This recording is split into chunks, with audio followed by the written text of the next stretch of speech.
kaifiat doa, thariqat berdoa itu apa? Kalau orang jahil dia minta yang gak pantas seperti anak-anak.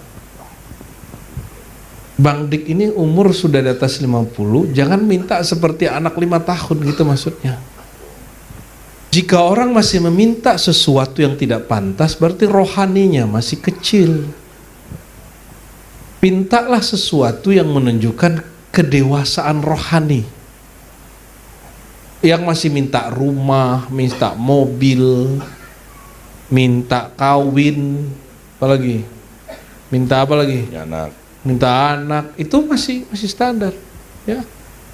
Ada nabi terdahulu hanya berdoa gini, Rabbi habli minas salihin, ya. La tazarni farda.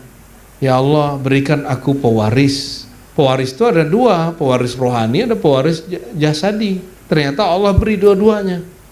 Beliau juga mengatakan, ya, Nabi ini wala tadharni fardan, ya Allah, ini bermanja-manja.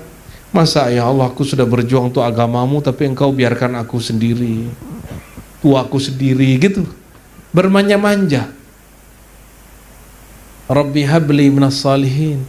Kalaupun dapat anak, ya Allah, kalimat habli itu bukan minta anak, tapi mohon Allah berkenan kalau ngasih aku anak, kasih anak yang soleh.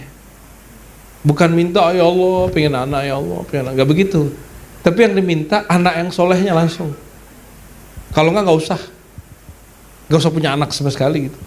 Itu Nabi Ibrahim alaihissalatu wassalam. Jadi tidak ada larangan berdoa, yang ada adalah pantaskan permintaanmu dalam doa.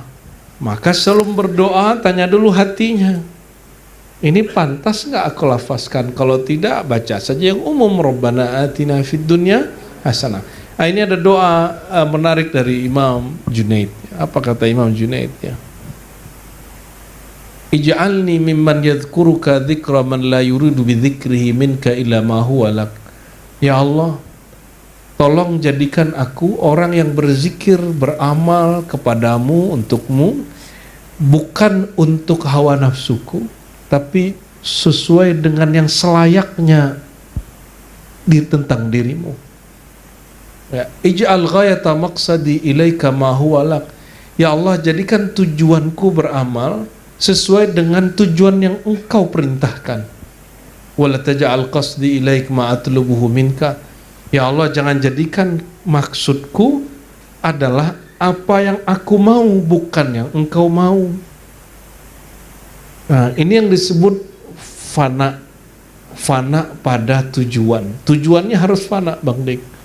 Ilahi anta maksudi wa ridhaka matlubi. Ya Allah, jadikanlah tujuanku bukan kemauan diriku, masuk makom ini, masuk makom ini, tapi tujuanku adalah apa yang engkau jadikan tujuan.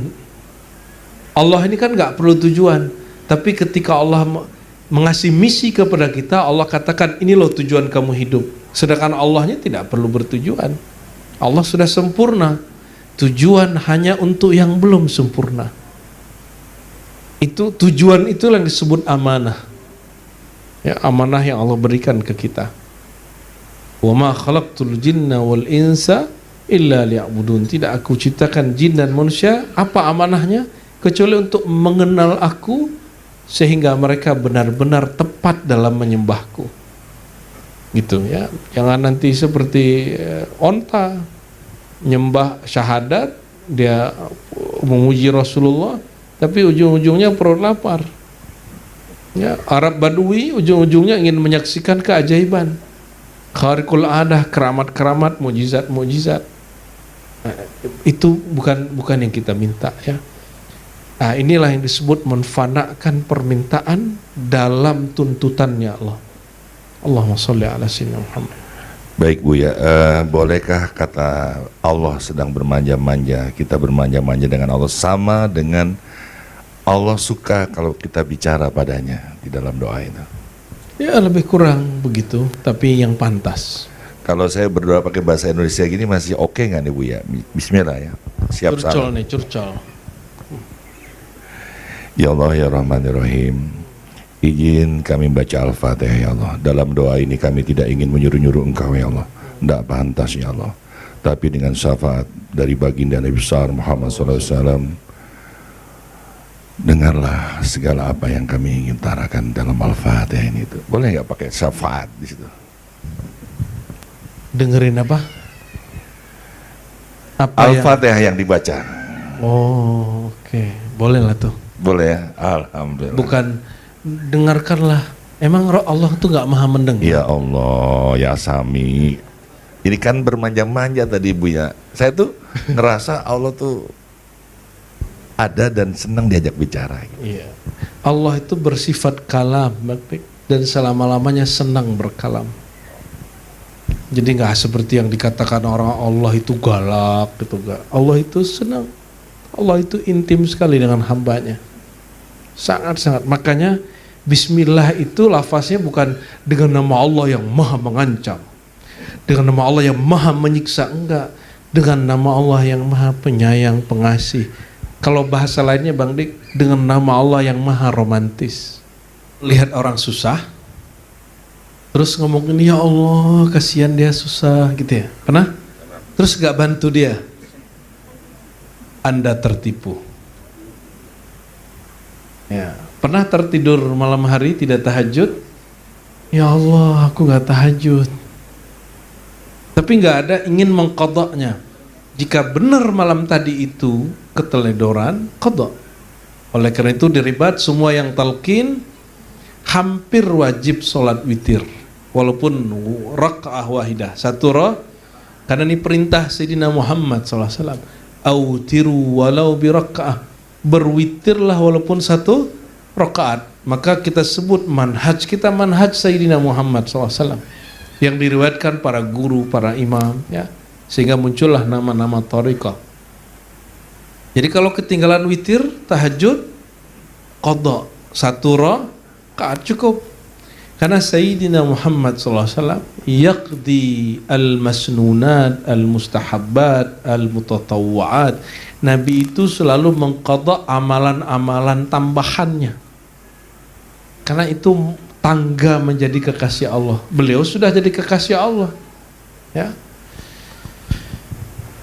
Itu yang pertama, ya. Al-huznu, kesedihan ala fuqdanit ta'ati, terhadap luputnya ketaatan, ketinggalan atau keteledoran, ketiduran untuk taat. Ma'adamin nuhud ilaiha, tapi tidak ada usaha untuk bangkit kepadanya, menggantinya. Min alamatil ightirar, tanda-tanda tertipu. Contoh gini, aduh bagus ya kajiannya, aku ingin dengerin, gitu doang, cuma di status doang. Maaf aku jauh, tahu-tahu cuma beda kelurahan, beda kota. Itu namanya ikhtirar, tertipu. Tapi ya lumayan lah ya. Ini kan untuk orang yang mau. Saya tidak bilang Anda tertipu, yang bilang ini Ibnu Athaillah Sekandari. Ya kalau benarlah orang ini sedang suka, almar'u ma'aman ahab, orang yang cinta pasti akan mendatangi, membersamai yang dicintainya. Tuh, kalau senang ngaji dia akan datang, minimal dalam doanya, minimal kalau nggak sanggup, nggak punya dana ya online-nya, ya. Kemana-mana kajian orang itu aja yang diputer. Tapi kalau ada kesempatan, ada dana, dia berangkat langsung, ya. Jadi kalau antum mengatakan, oh pengen jadi muridnya Bang Dik gitu ya, tapi dia tinggal di Tangsel ngomong begitu, nggak jumpa-jumpa Bang Dik, itu namanya ikhtirar, Anda tertipu. Anda tertipu, ya. Nah ini apa penjelasannya barangkali ya. Lalu al-huzn, huzn itu kan sedih ya. Sedangkan di dalam Al-Quran disebutkan ala inna awliya Allah la khawfun alaihim wa la hum yahzanun. Para awliya Allah tidaklah mereka takut, gelisah dan yahzan. bersedih. Sedih ini terbagi dua ya. Al-huzn, sedih. Sedih yang disebut nafsiyah, ini pasti sudah tahu pembagiannya. Nafsiyah itu ego. Yang kedua ruhiyah.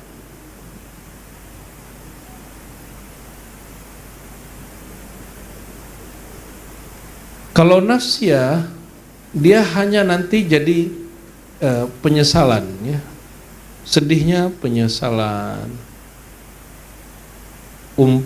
mengumpat ya. Atau kalau untuk amal sosial kayak tadi hanya simpati, tidak sampai empati. Aduh kasihannya orang Gaza, kasihan doang tapi nggak ada mau berbuat apa-apa ya. Tidak mau membantunya, mendoakannya, memastikan donasi sampai kepada mereka ya. Kalau ruhiyah, dia yang ada bukan penyesalan biasa tapi pengakuan.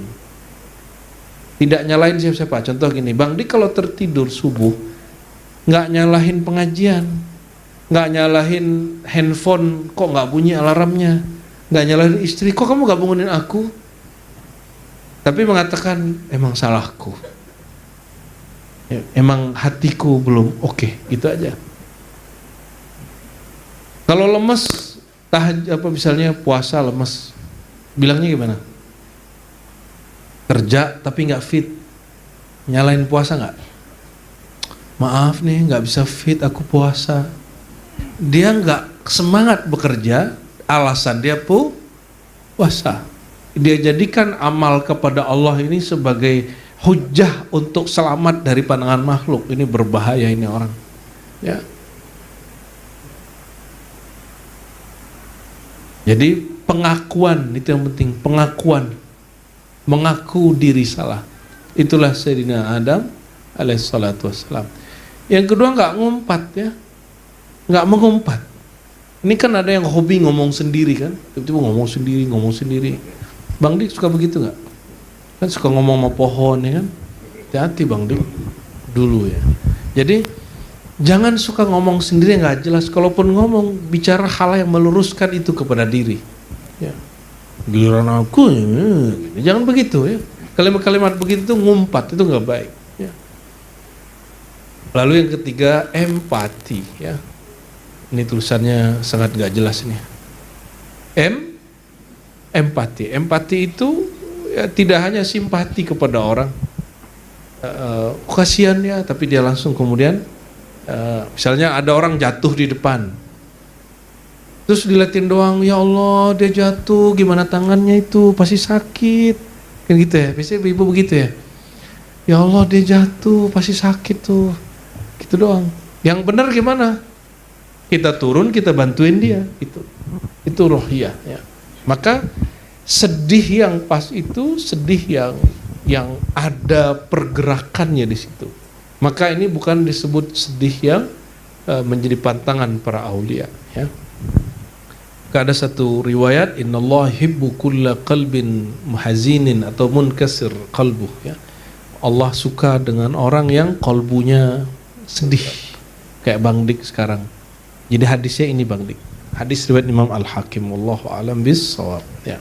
Santri-santri kadang panitia-panitia ini suka sekali ngasih gelar Al-Arif Billah, Bang Dik doang. Al-Arif Billah, Ustadz Fulan. Al-Arif Billah, siapakah yang disebut Arif Billah? Kita tulis ya, Arif bi Allah ya.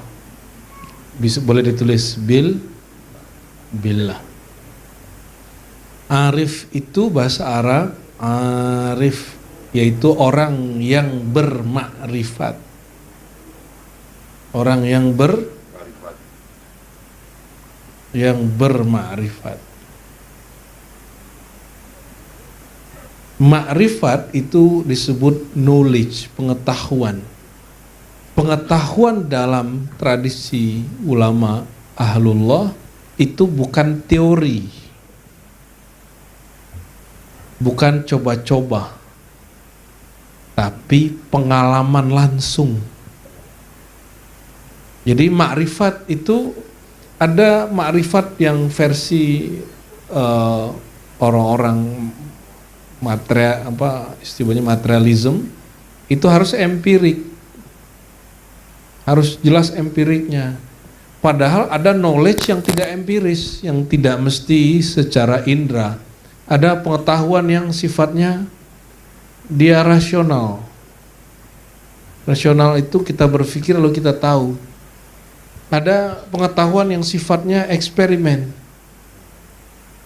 Yang keempat, ada pengetahuan yang sifatnya adalah mengalami langsung secara spiritual.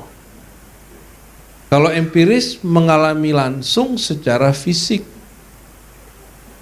Kalau rasional mengalami langsung secara teoritis. Nah, yang lebih tinggi adalah mengalami langsung secara spiritual, karena pasti melibatkan semuanya, melibatkan panca indera, melibatkan akal, melibatkan riyadhah, mujahadah yang kita sebut tajribah, sehingga menghasilkan pengetahuan yang utuh. Maka jika demikian, ya, jika kondisinya seperti itu, ya, ada yang disebut tajribi, ya, ini sering saya sampaikan, yang kemudian zauki. Kalau 4 ini masuk dan sampai kepada zauk, bertuhan itu atau rindu ke Rasulullah itu bukan teori lagi. Ya, ada orang ngomong gini, saya ini menyimpan rahasia tentang Allah, misalnya gitu. Nanti saya khawatir kalau saya buka nanti orang salah faham. Oh, berarti dia belum paham-paham amat tentang Allah. Allah itu mudah kok. Allah sendiri yang menggambarkan tentang dirinya, tapi dengan gambaran tanpa gambar. Qul huwallahu ahad, Allahus samad, lam yalid wa lam yulad walam yakul lahu. Mudah tuh. Katakan dia huwa Allah ahad, Allah samad. Apa makna ahad? Yang dia tidak bersekutu baik pada zatnya, sifatnya, ataupun namanya, bahkan perbuatannya. Apa makna as-samad? Allahu samad, Allah yang tidak ada satupun di alam semesta kecuali bergantung kepadanya. Lam yalid wa lam yulad. Allah ini maha sempurna sehingga dia tidak perlu lagi melahirkan ataupun dilahirkan. Dan dia tidak dapat dicapai kemuliaannya, dibayangkan dan segala macam. Lam yakun lahu kufuwan ahad. Sederhana aja. Allah sendiri menggambarkannya. Terus apa yang susah? Saya simpan rahasia tentang Allah gitu. Enggak. Kalau memang seseorang itu mengetahui itu, pasti dia dapat bercerita. Oleh karenanya, yang disebut arif, ini saya tulis Arabnya ya, arif billah itu yang ibaratnya ya selaras dengan isyarat. Ibarat yang dia gunakan dengan isyaratnya tidak terpisah. Jadi kalau ada orang ngomong, dia bicara tentang Allah terus pusing-pusing sendiri. Ada nggak ngomong gitu? Ngomong wahdatul wujud terus ngomong-ngomong sendiri, bingung-bingung sendiri. Ujung-ujungnya mengkafirkan karena nggak paham. Wahdatul wujud itu manunggaling kaula gusto. Saya kaula apa ya? Kaula gusti ya. Saya tidak meyakini wahdatul wujud. Karena bagi saya wahdatul wujud itu bukan akidah. Enggak juga meyakini wahdatul syuhud karena itu bukan akidah, itu hanya pengalaman spiritual. Ibnu Arabi pengalaman spiritual, Ahmad Al-Faruqi pengalaman spiritual seseorang enggak mesti kita yakini. Dan Ibnu Arabi tidak pernah mengajarkan wahdatul wujud, dia hanya menyebut al-wahda al-mutlaqah. Wahdatul wujud disebutkan oleh Ibnu Sab'in. Nah, ini contoh-contohnya. Terus kalau ada orang bicara tentang wujud Allah, bingung-bingung sendiri, dekat ya Allah bingung-bingung sendiri. Berarti memang antara dia dan teorinya masih berjarak, masih kata orang. Maka Imam Junaid mengatakan ilmu kami ini ilmu teori yang dipraktekkan, dirasakan langsung, bukan qila wa qala di dalam kitab ini, dalam kitab itu. Itu kan kalau kita ngomong sama orang pesantren, orang kampus, emang kita terpaksa menggunakan metode itu, uslub begitu, gaya begitu. Tapi aslinya kita udah gak suka, Bang Dik. Kita sukanya langsung apa yang terasa itu kita sampaikan, supaya bertuhan itu tidak berjarak antara ibarat dengan isyaratnya. Maka benarlah ungkapan man lam yadzuq lam yadri atau lam ya'rif, yang belum merasakan apa yang mau diceritakan. Kejadianlah teman Buya Asfi buka hikam, ya kan? Sampai di hikam keberapa pusing dia. Sudahlah, benerin syariat ente aja. Dia nggak ngerti hikam, dia kemudian ini kitab, gak usah ngaji beginian, benerin syariat ente. Sebut, ngaku saja, katakan saya memang belum sampai kepada ilmu ini. Itu lebih top. Kata Imam Malik, qauluka la adri nisful ilm, kamu mengaku tidak tahu itu separuh tahu. Tapi kalau ngomong kayak tadi, dia nggak akan bisa memahami ilmu ini selama-lamanya. Apalagi ngomong gini, hikam tuh ketinggian, gak usah jauh-jauh, ngaji yang kitab Bidayatul Hidayah aja. Udah benerin sholat ente aja, gak usah ngaji tinggi-tinggi. Terus kapan ente bisa paham bab ini? Kalau nggak ngerti, emang semua orang kita hukumi seperti kita. Apakah semua kiai kayak ente gitu? Apakah semua habib kayak ente? Apakah semua mursyid seperti kalian? Kan enggak juga. Apakah semua murid seperti kita? Kan enggak. Banyak orang-orang yang Allah yakhtassu bi rahmatihi may yasha. Ada orang yang Allah khususkan dengan rahasia-rahasia cinta kasihnya. Bahkan Rasulullah mengatakan innama ana rahmatun muhda. Aku ini rahmat kasih sayang yang dihadiahkan untuk kalian.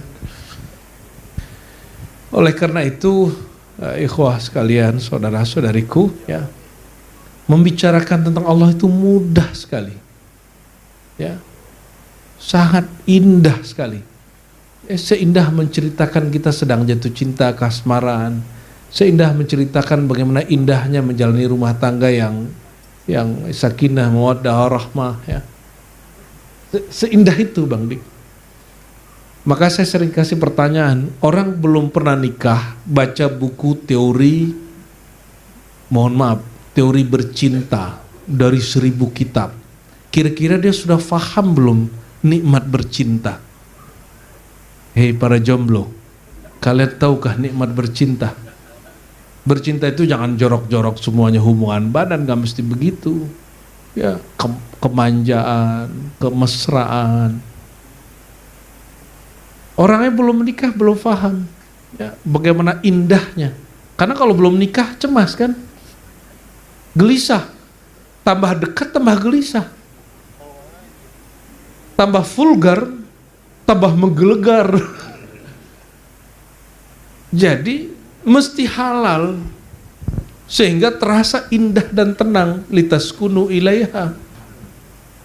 Kalau ente belum nikah, mohon maaf, ingin tahu, pengen tahu cara mohon maaf hubungan sama istri, terus nonton film bokep, porno, tambah gelisah. Karena tambah menginginkannya, tapi tidak bisa mengekspresikannya, menyalurkan kepada yang sah. Tambah gelisah, ya. Kadang-kadang ada hal yang semestinya kita nggak usah tahu, kita biasa-biasa aja. Jadi coba untuk hitung diri. Aku perlu nggak tahu ini? Kalau nggak perlu nggak usah kemudian dicari tahu. Ya. Nah, orang yang arif billah, orang yang kenal Allah itu, yang boleh disebut kenal Allah, orang yang memang sampai kepada, ya, apa yang boleh disebut sini, la isyarata lahu, nggak ada perlu isyarat-isyarat lagi. Bahkan nggak ada ibarat-ibarat lagi. Apa kata dia? Karena orang ini fana. Fana.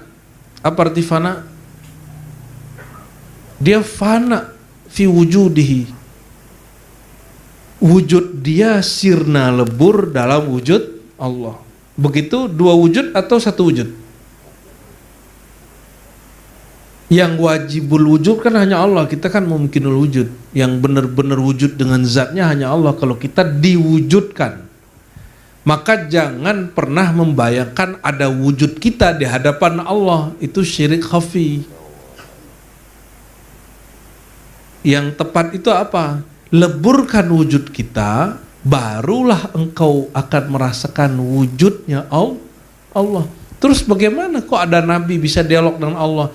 Itu orang sudah difanakan Allah wujudnya, lalu Allah kembalikan kesadarannya saat dia wujud, disebut baqa.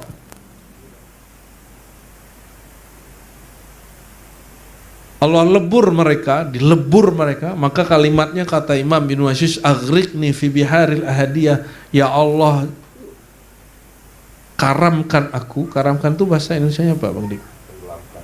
Tenggelamkan aku dalam lautan keesaanmu. Esa itu tunggal. Kalau kita tenggelam di situ, berarti kita sudah tiada lagi di situ. Bukan berarti kita nyatu jadi Tuhan, enggak. Dia nggak memandang dirinya lagi. Nah, itu yang disebut arif, ya. Wantiwai fi syuhudihi, tapi perhatikan, dia diberikan satu fasilitas lain, yaitu syuhud. Ya. Syuhud, apa arti syuhud? Penyaksian. Perhatikan. Nah, disinilah yang disebut dengan wahdatus syuhud. Apa arti wahdatus syuhud? Wahdah kesatuan, syuhud penyaksian. Ketika saya menyebut diri saya fana, itu fana dalam penyaksian. Kita nggak menyaksikan diri kita lagi, kita mah ada.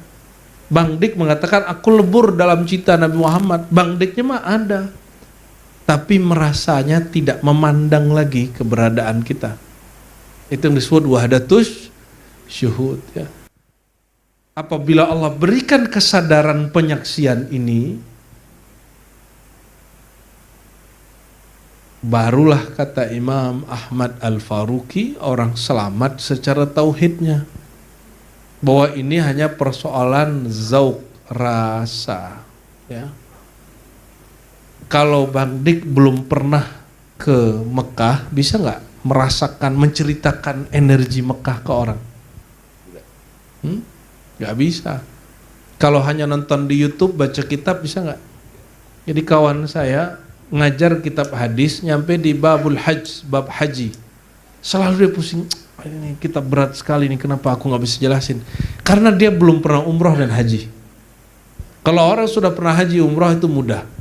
Nanti pindah ke bab zakat, apa kata dia, kok susah sekali bab zakat ini? Saya juga termasuk dulu tidak faham fiqh zakat, sampai kemudian Allah ceburkan masuk ke pergerakan zakat, filantropi. Makanya kita ngerti pergerakan, kalau donasi ini nyampe kemana itu ngerti persis, ya. Makanya sekarang antum melihat kan, kapal pembawa donasi itu disergap, ditangkap oleh Israel, kelihatan, ya. Orang nggak ngeh apa yang kita ingatkan dahulu, ya. Ketika terjadi, pura-pura bego, pura-pura lupa, ya, pura-pura nggak tahu. Dan jiran kita dari Malaysia kemarin banyak yang ditangkap Israel itu, kapalnya nggak nyampe, ya. Nah, kembali ke sini. Jadi al-arif billah, orang yang arif billah, isyaratnya, ibaratnya tidak berjarak dari rasa yang dia peroleh. Zauq yang murni, ya. Nyambung, ya. Maka ini satu kabar gembira buat kita semua. Kalau ada orang sudah sampai kepada bab ini, tidak ada makrifat yang susah bagi dia. Semua dapat dijelaskan dengan izin Allah, sumber kemakrifatan. Karena ilmu itu dari Allah, ya. Maka semua rasa kita tentang Tuhan itu akan dikembalikan ke kita. Tertolak. Jadi rasa ini harus hancur lebur, yang ada hanya rasa Allah itu sendiri. Paham gak maksudnya? Jadi jangan nyembah Allah dengan rasa kita. Sembahlah Allah dengan rasa yang Dia berikan, bukan dengan rasa yang kita cari-cari. Jadi nggak perlu kemudian memaksakan nangis atau pura-pura tegar tidak menangis. Ikuti saja alurnya. Sampai nangis, nggak nangis ya nggak nangis. Kan sudah ridha, wa ridha kamat matlubi. Maka menangis tidak membuat berzikirnya berhenti. Konflik tidak membuat dia berhenti belajar mengaji. Ini konflik dikit nggak datang lagi ke majelis, ya. Ketemu guru yang lain lagi, muncul lagi, dia mulai merendahkan gurunya yang lama, ya. Nah, itu kasihan kita sama orang begitu, ya. Nah, teman-teman semua, jadi boleh juga disebut bahwa al-arif, ya, orang yang arif ini, ya. Siapakah orang yang arif? Orang yang fana dan ahli musyahadah. Orang yang fana, ahli musyahadah, enggak banyak teori, tidak banyak qila wa qala, ya. Oh, menurut ini, menurut itu, ya. Itu kalau kita ngobrol sama orang ahli kitab baru kita ngomongnya begitu.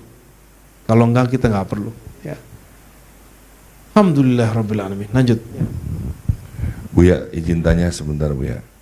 Semua emang pasti dari Allah. Khusus syariat, tarikat, hakikat, marifat. Marifat itu ilmu yang kita bisa pelajari atau Allah yang menghendaki kita mendapatkan marifat itu?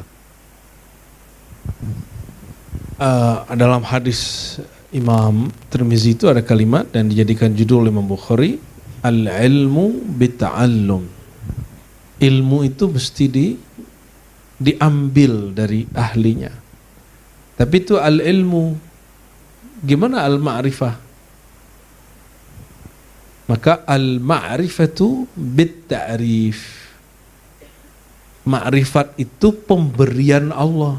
Namun secara zahirnya tetap harus ada tatap muka. Maka selevel sahabat Nabi, Sayyidina Abu Bakar, Sayyidina Umar, Sayyidina Utsman, Sayyidina Ali, tetap bertatap muka dengan Rasulullah belajar ma'rifatullah. Abu Musa al-Asy'ari nanya, "Ya Rasulullah, kaifa kana Rabbuna?" Allah itu dulu gimana? Nanya gitu. Maka bertanya tentang sifat Allah itu salah satu sifat ahlul haqaiq, ahli hakikat. Itu boleh nanya begitu. Ya, yang pantas kita tanyakan. Lalu Nabi jawab, ya, dia dulu dan sekarang sama, ya. Bahwa Allah itu konstan, Allah itu maha sempurna, tidak berubah-ubah, ya.